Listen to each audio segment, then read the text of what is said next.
Hello mga idol. Ah, ang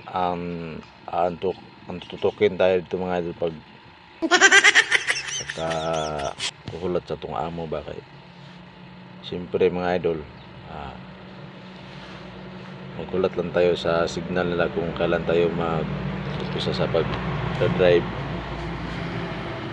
Sa mga idol, minsan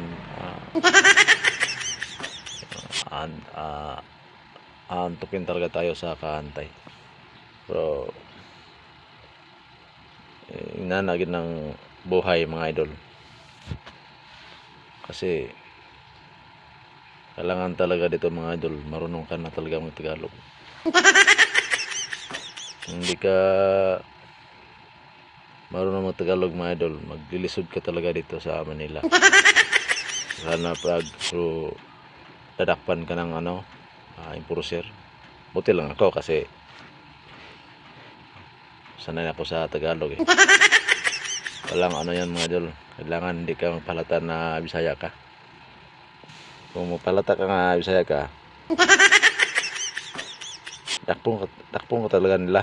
Kaya, yung lang pagsalita mo sa Tagalog, kumbaga smooth yun tawag na smooth. Marunong ka talaga sa pagsasalita ng Tagalog. So yun mga idol,